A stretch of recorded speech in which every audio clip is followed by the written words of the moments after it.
الإسلام ديني ومحمدا رسول الله ويقيني.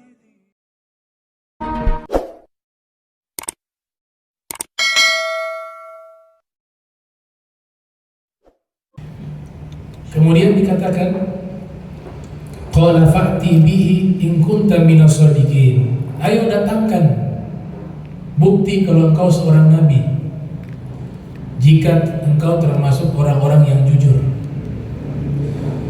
Nah, biasanya mukjizat itu ditantang dulu baru para nabi keluarkan. Tidak serta-merta keadaan tidak ada tuntutan untuk menunjukkan hal-hal yang luar biasa kemudian ditampilkan ya. Ketika yang melawan dakwah ini meminta, baru mereka tunjukkan mukjizat tersebut. Maka Nabi Musa fa'alqa 'asahu fa idza hiya syu'banun mubin. Fa'alqa, melempar tongkatnya ya, melempar tongkatnya. Tiba-tiba tongkat itu berubah menjadi thu'banun mubin, ular yang nyata. Ini kalimat atau kata thu'ban, ularnya besar. Jadi kalau disebut hayat itu maknanya ular kecil, atau janun itu artinya ular yang kecil. Tapi kalau thu'banun ularnya besar. Coba kita bahas firman ini berdasarkan tinjauan ilmu tafsir, ilmu hadis, ilmu lughah, ilmu haiwan, zoologi, dan ilmu fikih. Yang pertama, kita buat penjelasan di dalam tinjauan ilmu tafsir. Apa hubungan ular, iblis, Nabi Adam, dan Siti Hawa? Ini 4 nama ini tidak pernah pisah di dalam Al-Quran. Kalau ada kalimat turunlah kalian dari surga, pasti pelakunya ini 4 nama tersebut. Di surat Al-Baqarah ayat 123 Allah Subhanahu wa taala berfirman, qala ihbita minha jami'a ba'dukum li ba'din adu. Turunlah kalian berdua. Ular dan iblis, sekali lagi, ular dan iblis diturunkan sebagai penghinaan. Allah hinakan mereka, Allah berikan sanksi kepada mereka. Karena yang melanggar aturan sebenarnya 2 ini, iblis sama hayat, ular. Adapun Nabi Adam dan Hawa, Allah turunkan mereka ke dunia ini bukan sebagai penghinaan, bukan sebagai hukuman, tapi bagian dari takdirnya Allah. Itu beda ya. Kalau kita mengatakan diturunkan dari surga Nabi Adam sebab kesalahan dan diberikan sanksi, nah ini para ulama mengatakan kita masuk ke wilayah su'ul adab. Nanti kita bisa menyalahkan, gara-gara Nabi Adam kita hidup di dunia. Coba kalau Nabi Adam tidak melanggar, kita sudah enak di surga. Nah, ini pemahaman keliru. Memang Allah sudah atur Nabi Adam harus tinggal di bumi. Ada buktinya. Sebelum Allah ciptakan Nabi Adam, Allah sudah nyatakan inni ja'ilun fil ardi khalifah. Itu kan Nabi Adam belum diciptakan dengan wujud yang sempurna. Allah nyatakan saya akan jadikan di bumi ini seorang khalifah. Berarti bagian dari takdir, ketetapan Allah. Tapi kalau Allah turunkan iblis dan ular, itu memang sanksi bagi mereka. Qala ihbita, turunlah kalian berdua, ai iblis wal hayat, yaitu iblis dan ular. Minha, dari surga, jami'ah, seluruhnya. Ba'dukum li ba'din adu, sebagian dari kalian dengan yang lainnya akan menjadi musuh abadi. Adu, musuh abadi. Al-Imam Qurtubi dalam tafsirnya Jami'ul Ahkam, lahir kurang lebih diperkirakan tahun 600-an Hijriah, wafat 671 Hijriah. Dalam tafsirnya beliau mengatakan, anta aduun lil hayyati wa iblis wa huma udwanun lak. Kamu wahai Adam dan seluruh turunan Adam akan terus menjadi musuhnya ular dan musuhnya iblis, dan keduanya juga, yaitu ular dan iblis, senantiasa menjadi musuh kalian. Al-Imam Hasan Al-Basri yang lahir tahun 21 Hijriah, wafat 110 Hijriah, beliau menafsirkan kalimat turun,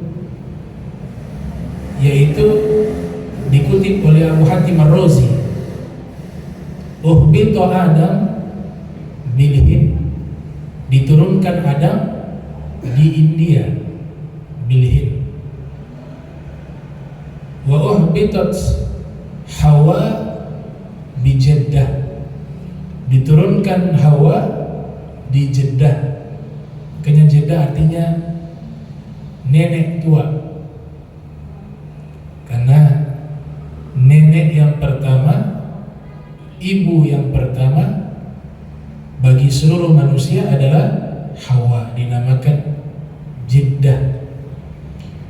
Wa uhbita iblis bil Basrah, sedangkan iblis diturunkan di Basrah, di kota Basrah, negara Irak. Wa uhbitat al-hayyatu bi Asbahan, dan diturunkan ular itu di Asbahan. Asbahan wilayah Khurasan atau Persia. Turun nih empat-empat. Nabi Adam di India, Siti Hawa di Jeddah, kemudian ular di Asbahan, iblis di Basra. Nanti puncaknya Nabi Adam dan Hawa bertemu, saling menatap dari kejauhan di Arafah. Makanya namanya Arafah, saling mengenal. Terus bertemunya mereka sejak lama berpisah di satu bukit. Disitulah saling melepaskan kerinduan antara suami istri Adam dan Hawa di bukit tersebut, dinamakan Jabal Rahmah, gunung kasih sayang. Itu sejarahnya kenapa dinamakan Jabal Rahmah dan Arafah. Nah, Al-Imam Ja'far As-Shadiq Ibn Muhammad Al-Baqir yang lahir tahun 83 Hijriah, wafat 148 Hijriah, beliau mengatakan bahwa ular dulu ditugaskan menjaga pintu surga. Dia memiliki 4 kaki. Kemudian iblis ketika Allah usir dari surga, dia ingin menggoda Adam, menggoda Hawa, tapi tidak bisa masuk ke dalam surga karena ada penjaga selain ular, malaikat. Disinilah dia berkonspirasi dengan ular. Dia masuk di mulutnya ular, sembunyi di dalam mulutnya ular, kemudian ular masuk ke dalam surga. Malaikat tidak akan menahan karena ular ditugaskan oleh Allah menjaga pintu surga, bisa masuk, bisa keluar.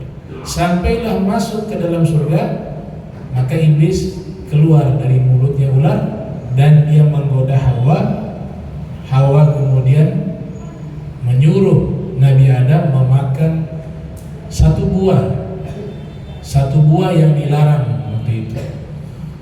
Kalau khuldi itu bukan nama buah, sifat.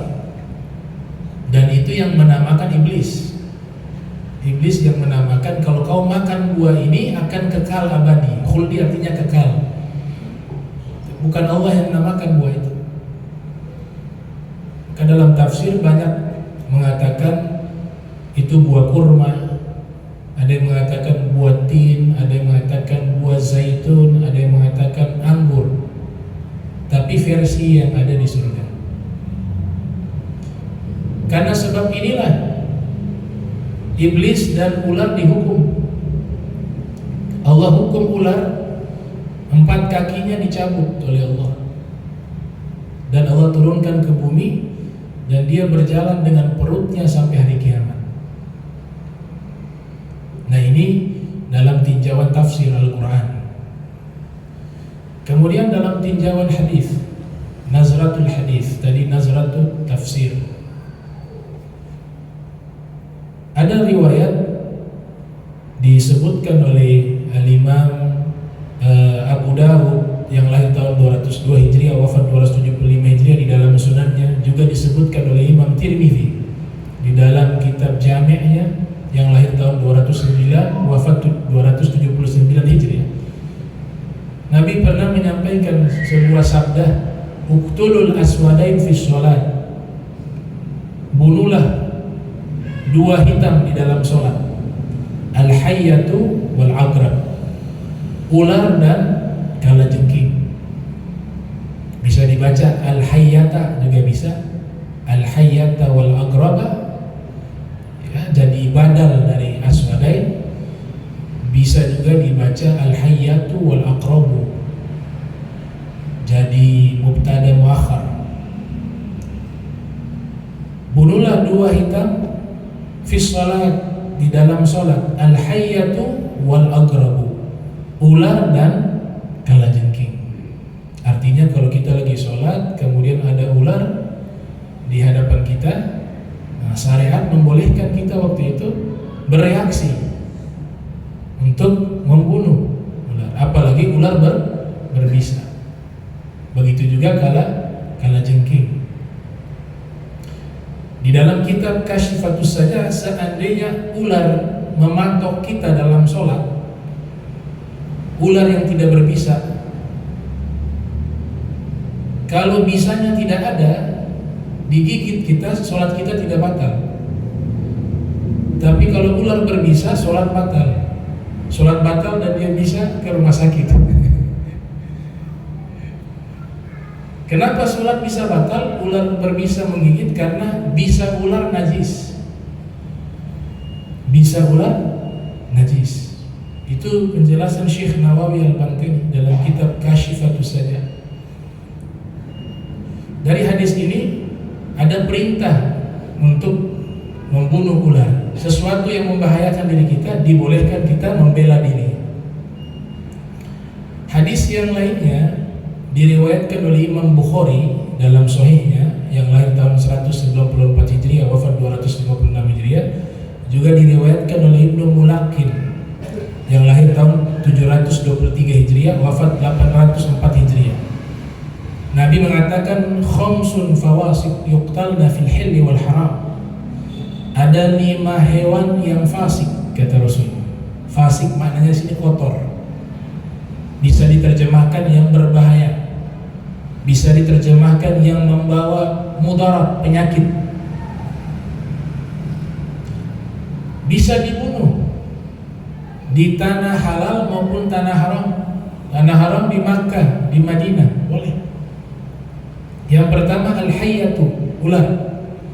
Yang kedua al-fa'ratu, tikus. Yang ketiga itu al-qurabul abqa, burung gagak yang ada belang-belang putihnya. Yang keempat al-kalbu, al-kalbu anjing rabies. Sini ditambah keterangan oleh muhadditsun al-kalbul aqur. Ya, sekarang kan ada banyak kasus kena gigitan anjing gila, itu kan bahaya, penyakit. rabies. Itu dalam syariat Islam dibolehkan untuk dibunuh karena memberikan mudarat kepada manusia. Tapi kalau anjingnya tidak membawa virus bakteri rabies atau tidak disebut anjing gila, maka hukumnya tidak boleh kita bunuh. Yang kelima, al-hid'ah, burung elang. Al-hid'ah, burung elang. Dulu di Jazirah Arab mereka banyak tinggal di kemah-kemah, di gurun pasir.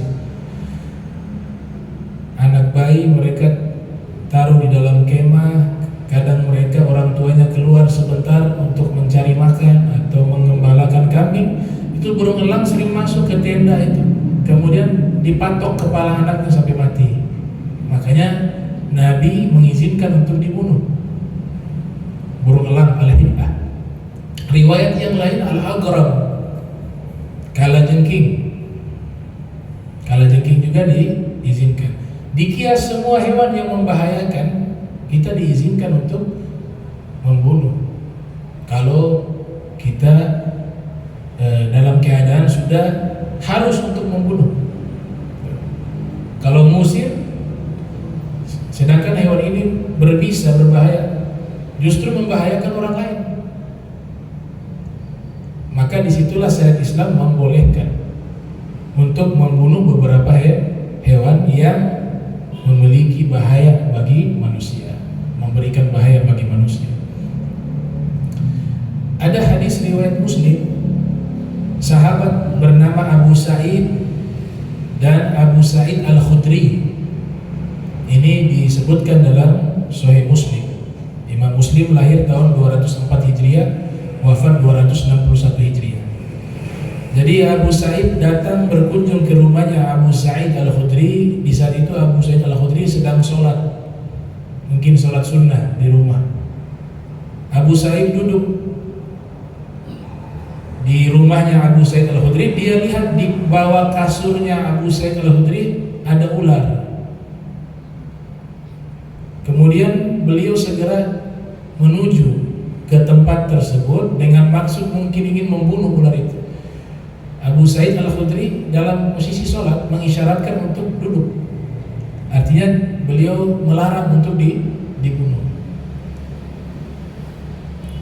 Selesai beliau sholat, Abu Sa'id Al-Khudri mengatakan kepada Abu Sa'id, kenapa saya melarang untuk membunuh ular tersebut? Kau tahu tidak di rumah yang ada di depan itu? Ini ceritanya di kota Madinah. Dulu ada seorang pemuda baru nikah, pengantin baru dengan istrinya di zaman Rasul.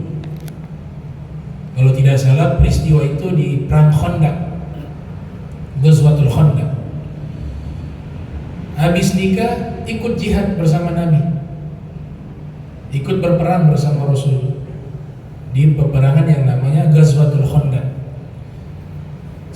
Selesai dari peperangan atau ada jeda masa berhenti berperang pada waktu itu sesaat, beliau minta izin kepada Nabi untuk pulang ke rumah sebentar. Maka Nabi izinkan. Kemudian Nabi bilang, bawa kamu punya senjata, jangan pulang tangan kosong. Kenapa? Karena ada Bani Quraidah di situ, ada suku Yahudi yang kapan saja siap menyerang umat Islam karena mereka tinggal di Madinah. Maka dia ambil tombak, pulang ke rumah, ternyata istrinya sudah berdiri di depan rumah. Beliau marah. Bagi mereka di zaman itu, kalau istri keluar rumah tanpa izin suami itu satu pelanggaran. Marah dia. Ketika dia marah, istrinya tahu nih, oh ini suami saya marah karena saya keluar rumah, padahal berdirinya di depan pintu rumah. Dia mengatakan kepada suaminya, kamu lihat ke dalam. Kenapa saya keluar dari rumah? Karena ada sebab sesuatu di dalam rumah. Coba kau lihat dulu. Maka suaminya masuk ke dalam rumah, ternyata ditemukan seekor ular di atas tempat tidur. Saat itu juga dia langsung membidik ular itu dia lempar itu tombak atau dia tusuk dengan tombaknya kepada ular itu. Ketika sudah ditusuk itu ular, dia keluar dari rumahnya, ternyata ularnya itu masih hidup dan ular berbisa. Kemudian dipatok pemuda itu, akhirnya dua-duanya mati. Ular itu juga mati, pemuda itu juga mati, wafat pemuda itu. Kisah ini disampaikan ke Rasul pada zaman itu. Apa kata Nabi? Bahwa di Madinah ini banyak jin-jin yang beriman. Jin yang beriman yang biasa mereka bisa berwujud ular. Apabila kalian dapati ada ular di dalam rumah kalian, maka usirlah dia sebanyak 3 kali. Kalau Imam Malik menyatakan selama 3 hari.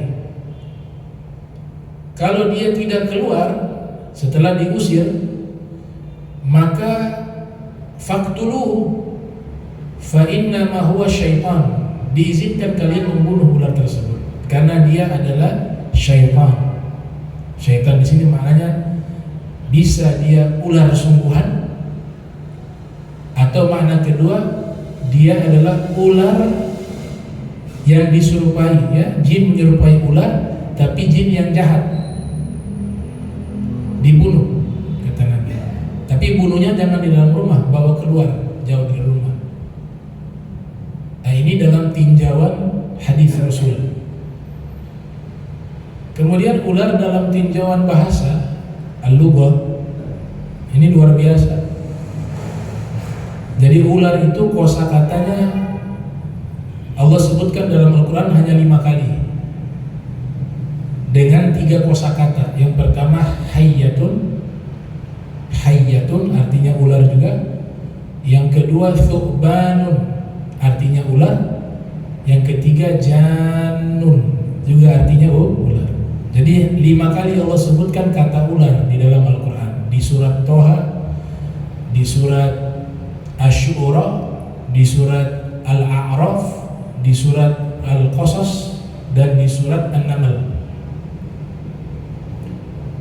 Ini dalam tinjauan bahasa al-lughah Arabiyah, kata hayyatun itu menunjukkan ular secara global, baik jenisnya jantan maupun betina, baik berbisa atau tidak berbisa, baik fisiknya kecil ataupun besar. Walaupun ada pakar bahasa mengatakan kalau hayyatun itu hanya khusus ular yang fisiknya kecil. Tapi kalau thu'banun itu adalah ular yang fisiknya sangat besar, ular yang fisiknya besar atau sangat besar. Kalau jannun ularnya kecil, ularnya kecil. Ini menunjukkan setiap kata di dalam Al-Quran kita imani adalah firman Allah. Semuanya punya makna. Semuanya punya makna. Coba perhatikan ketika Allah kisahkan Nabi Musa menunjukkan mukjizat di hadapan Fir'aun, Allah Ta'ala berfirman menggunakan kata thu'banun mubin. Fa'alqa 'asahu fa'idha hiya thu'banun mubin. Dia Nabi Musa Nabi Musa melemparkan tongkatnya, maka tongkatnya itu tiba-tiba berubah menjadi thu'banun mubin, ular besar, mubin, asli, nyata. Tapi ketika Nabi Musa membawa tongkat di cerita yang lain di dalam surat Toha, apa yang kau bawa? Wa matilka biyaminika, apa yang kau pegang di tangan kananmu wahai Musa? Qala hiya asaya, kata Nabi Musa, oh ini tongkatku ya Allah. Kemudian Allah perintahkan Nabi Musa lempar itu tongkat. Qala alqiha ya Musa fa'alqaha fa'idha hiya hayyatun tas'a. Nabi Musa lempar itu tongkat. tongkat itu berubah jadi ular, tas'a, yang berjalan. Perhatikan, luar biasa nih. Ketika bercerita tentang kisah Nabi Musa diberikan mukjizat pertama kali tongkatnya berubah menjadi ular, itu menggunakan kata hayyatun. Tapi ketika bercerita mukjizat beliau di hadapan Fir'aun dan para penyihir, katanya pakai thubanun, ular besar. Lebih luar biasa lagi, Allah Ta'ala berikan spesifikasi lebih rinci. Ketika Nabi Musa melempar tongkat berubah menjadi ular. Di saat Allah ingin tunjukkan mukjizat yang nanti dimiliki oleh Nabi Musa, tongkatnya bisa berubah menjadi ular, Allah katakan di dalam Al-Quran, falamma ra'aha tahtazzu ka'annaha jan walla mudbira. Ketika lihat tongkat itu bergerak, tiba-tiba tongkat itu berubah menjadi ular kecil. Nabi Musa pun berpaling. Walaupun bagaimana keadaan beliau seorang nabi, juga melihat tongkat tiba-tiba berubah menjadi ular, kan secara psikis pasti ada kekhawatiran. Walla mudbira. Tapi ularnya kecil.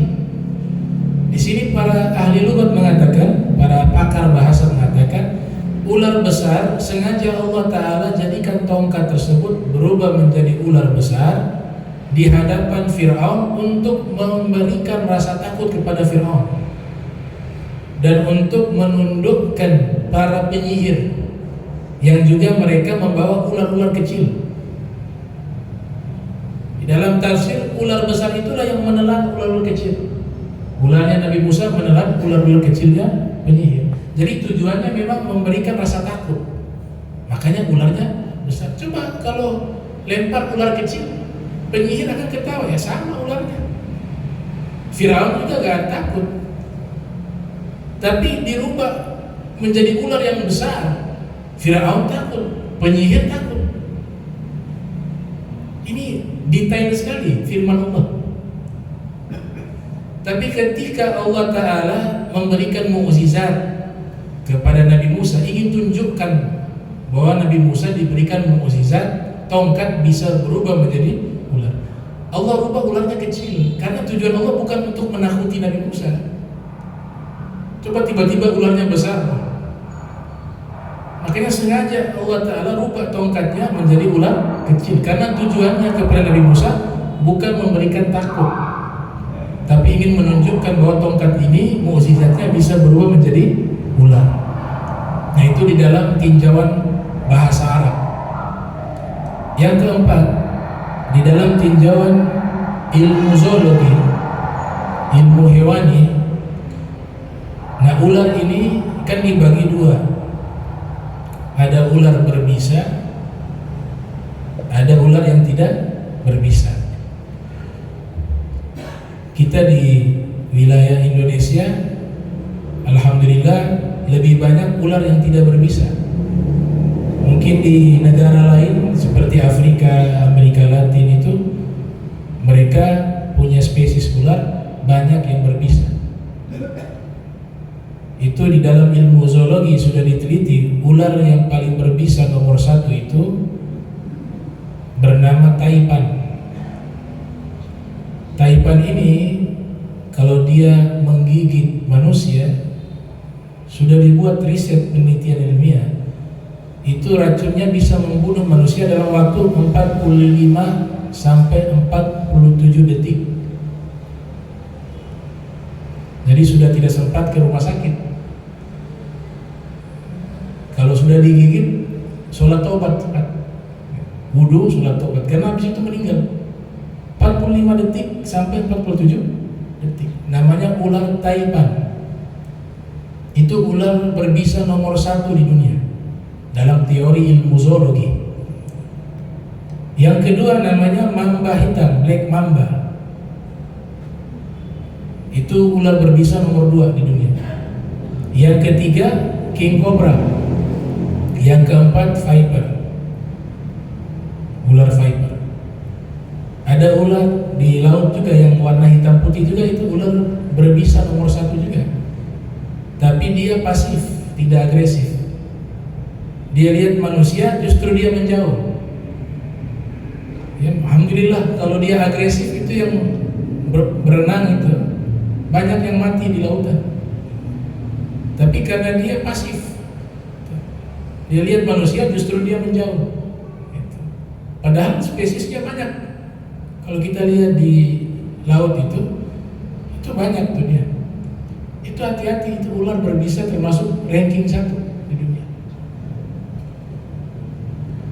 Nah, ciri-ciri ular berbisa menurut para ilmuwan, jadi saya kutip ini ulama-ulama kaum muslimin terdahulu, mereka adalah ulama-ulama yang juga membuat riset ilmiah. Bahkan penemu ilmu zoologi pertama itu adalah umat Islam.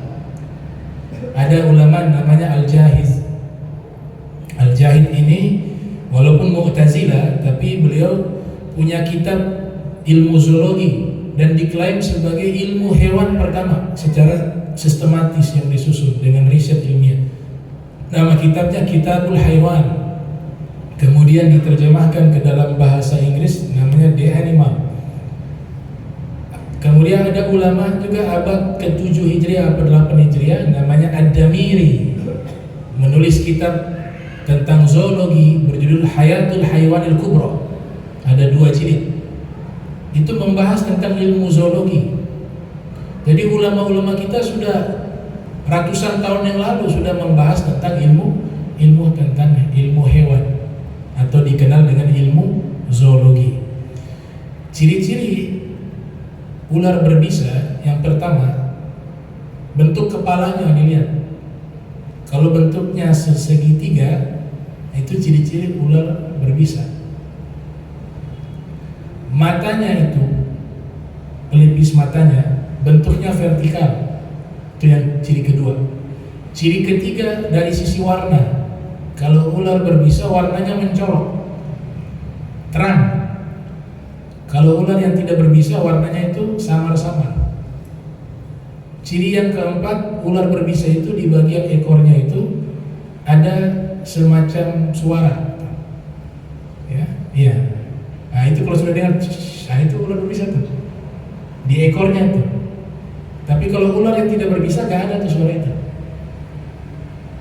Dan ulama mengajarkan ada penangkal. Kalau mau rumah kita aman, tidak dimasuki oleh ular, selain membaca doa yang diajarkan, ya, seperti doa Utsman bin Yahya mengajarkan doa dalam kitab Maslakul Akhyar, Ya arda Rabbi wa Rabbuki, Allah a'udzu billahi min syarriki wa syarri ma fiki wa syarri ma yadibu alaiki, a'udzu billahi min asadin wa aswadin wa hayatin wa agrabin wa min syarri walid wa ma walad wa min syarri sakinil balad. Ini doa penangkal ular. Hewan-hewan buas juga termasuk, tidak akan bisa masuk ke dalam rumah. Kalau sudah masuk dalam rumah, ada doa yang diajarkan. Yang pertama, izhab anta bisalam wala tu'dhini atau wala tu'dhina. Atau doa yang kedua, inna nas'aluka bi ahdi Nuh alaihi salam wa bi ahdi Sulaiman la tu'dhini atau la tu'dhina. Ini doa-doa yang diajarkan. Ada doa yang Nabi ajarkan, dia melindungi dari segala sesuatu. Hadis riwayat Tirmizi, a'udzu bikalimatillahi tammati min syarri ma khalaq. Dibaca 3 kali di waktu sore. Maka itu Allah akan jaga sampai ketemu sore yang berikut. Jadi malam hari Allah jaga kita dari segala sesuatu. Ini ijazahnya langsung dari Rasulullah sallallahu alaihi wa barak wasallam. Tapi ada juga penangkal dari sisi tumbuh-tumbuhan. Ular itu tidak suka mencium aroma yang sangat pekat, aroma-aroma tumbuh-tumbuhan yang berbau, ya, seperti bawang merah, bawang putih, atau jeruk purut, atau serai, pokoknya sejenisnya yang ada mengeluarkan bau-bau itu ular tidak suka. Ular tidak suka. Dan di dalam penelitian Ad-Damiri, beliau mengatakan dalam kitab Hayatul Haywanil Kubra, ular itu ada 200 jenis spesies. Bahkan beliau menyatakan ada ular yang umurnya 1000 tahun. Dia sekali bertelur 30 telur. Ular yang umurnya 1000 tahun, di dalam kitab Ajaibul Makhluqat wa Gharaibul Mawjudat karya Al-Imam Al-Qizwini, seorang peneliti ilmu kosmologi namanya, ilmu yang membahas tentang sejarah alam semesta, ulama Al-Qizwini, dia mengatakan yang dimaksud ular yang umurnya 1000 tahun itu adalah tinninun, ular naga.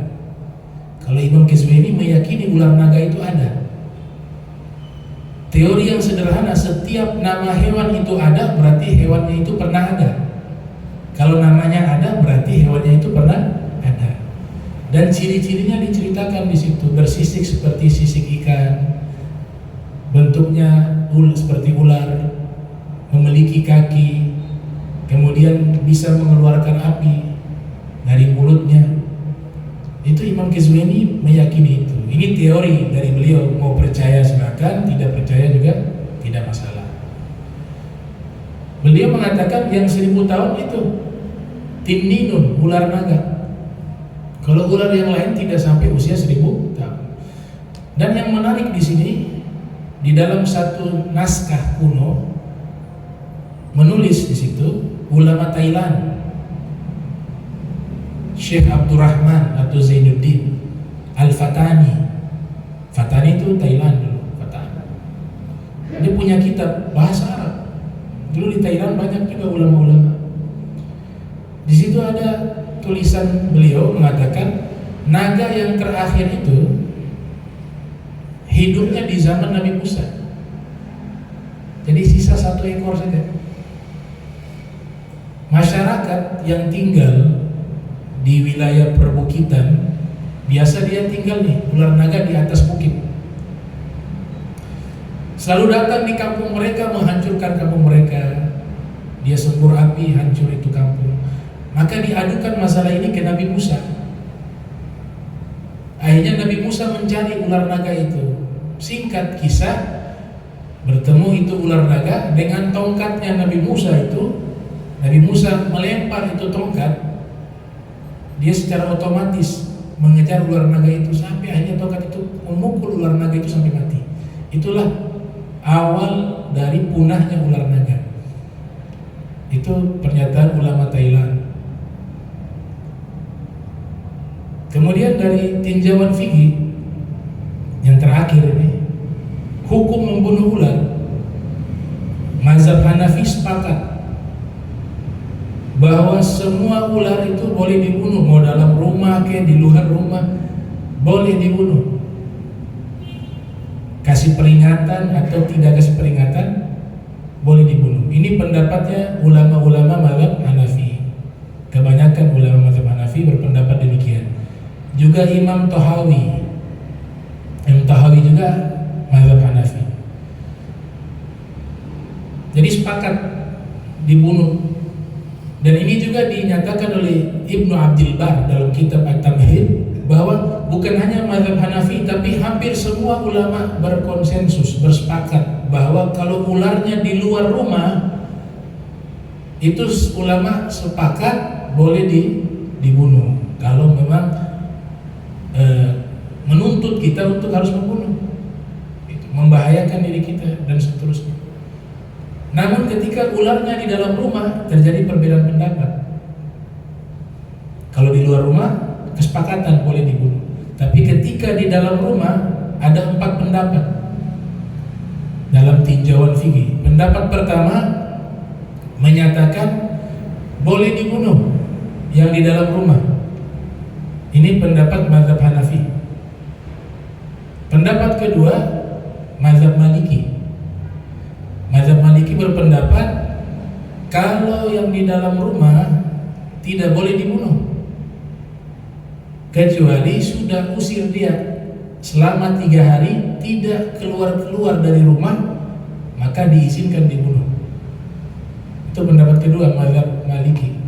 Pendapat ketiga menyatakan kalau ularnya itu berada di kota Madinah, dikhususkan hanya di kota Madinah, dan berada di dalam rumah tidak boleh dibunuh, kecuali harus diusir. Tapi kalau di luar kota Madinah tanpa diusir juga boleh dibunuh. Pendapat keempat ini yang rajih, yang kuat, diikuti oleh ulama-ulama mazhab Syafi'i. Di antaranya Imam Suyuti dalam kitab Tanwirul Hawalik Syarah Muwatta bin Malik, di situ menyatakan kalau ularnya ular berbisa yang ada di dalam rumah, maka boleh dibunuh. Ular berbisa atau ular yang ekornya itu pendek, kata beliau, itu boleh dibunuh. Tapi kalau ularnya bukan jenis ular berbisa, maka harus diusir dulu sebanyak 3 kali. Kalau tidak mau keluar, maka dibolehkan dibunuh. Apa alasan dari Imam Suyuti? Ular berbisa dan ular yang ekornya pendek itu jin mukmin tidak bisa menyerupai ular jenis seperti itu.